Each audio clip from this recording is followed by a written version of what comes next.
today I'm going to be talking about removing a motor and cleaning it out. I had a friend of mine that brought me his pump. He had some hard lines he wanted to have installed, but was telling me that it was sparking pretty bad when he hit the switch.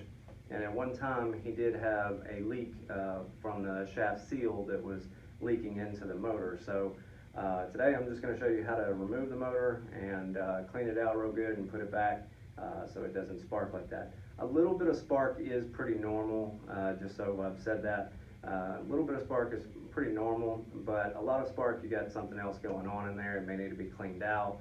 Connectors may not be very good. Just something else is going on. So anyway, so I'm going to show you how to pull it off. I'm also going to give you a couple of little tips on how to prolong the life and things not to do. So yeah, let's get started. Okay, so all motors are installed pretty much the same. So first thing you're going to want to do is disconnect the ground. Then you're going to want to disconnect the power supply to the actual pump right here on this bolt by removing the nut and taking the cable completely off. Now the next thing you're going to want to do is take, and you've got two bolts right here. You're going to want to take and support the weight with your hand and unscrew these so it doesn't just drop, but start to unscrew these and they will slide out. Once you've slid them out enough and undone them enough, you'll just kind of jiggle it back, and you've got a key that is in between the motor and the actual block. That right there. So once you have pulled it and you've exposed the key, then you can easily just pull the motor off. Okay, so this one's already pulled off. So basically this is how it works. You got an end cap of some kind. You want to wiggle that and get that off. And then as you can see, it's pretty dirty down in there, and old fluid just gunked up in the motor itself. So now here's where it gets interesting. You've got different parts to this. Now this is just a normal motor. All motors are going to be somewhat similar to this one, but so you've got this down here and this up here that they line up. So once you get it on, you'll notice that you can kind of spin it around to find where it goes right there. Okay, same thing for the bottom. Now when you pull this off, you can see this right here. Now these are the brushes right here, the brushes right here, and these are the springs right here.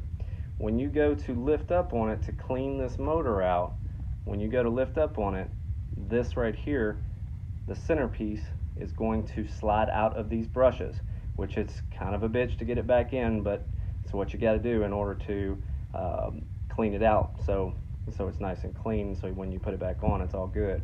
So you're going to want to lift it up. Not sure if I can do this while holding the camera, but I'll try. Alright, see, as you can see, the brushes are pushing inward. Alright, so now you got inside piece here. Alright, so now all you're going to want to do is take this outside, somewhere on the ground, and take you some carb cleaner, brake cleaner, just something that dries out very easily and very quickly.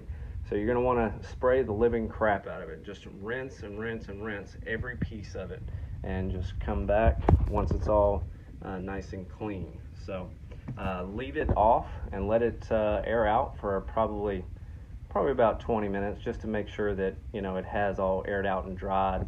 There's nothing just sitting in there.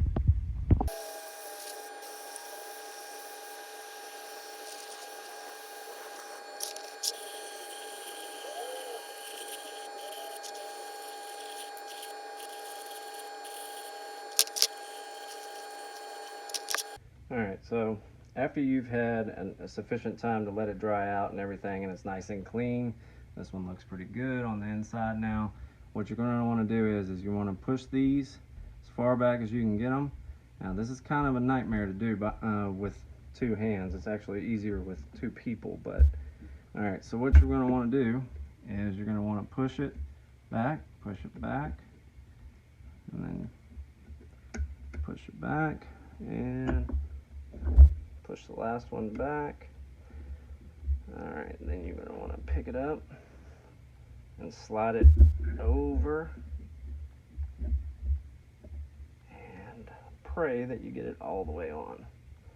And if you don't, it's okay. You can take something and push it back. Like, for example, you can just kind of push it back and work your way in. And I'm in. All right, so it's all pushed in. And then you want to make sure that everything's lining up. So this, there it is. You see it at the bottom, it snapped into place. Then you want to put the top back on and make sure it slides into place, which it is here. So you got it right here.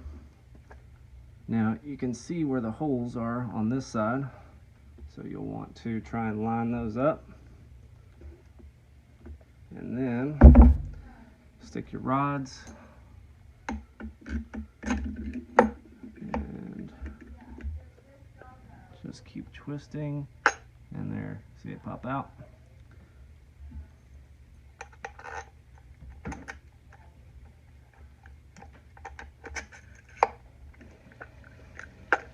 And there we got them both on. So now, like on this pump, the key is already on the actual block, so this won't be very difficult. You just line it up, just jimmy it on there a little bit, jiggle it on there, and then you just tighten it back down and then finish reinstalling it the way that it came off. So I do want to show you this. When you're installing your motor and you've already got it on the pump and you go to put your cable back on, one thing that is important is to have a wrench on your lower nut as well as the top nut. Now you need to keep this one still, and the reason is because on the inside of where this connects to, it has a almost like a square that connects, so it connects kind of like this. Now if you are to get this nut to start, or this bolt to start to twist, what's going to end up happening is going to come apart like this, and you're only going to have a connection right here, which also can cause a spark or just a very weak connection, which means a weak lift, and you'll end up having to either replace it or try and fix it on the inside. So make sure that you're using a wrench on that as well.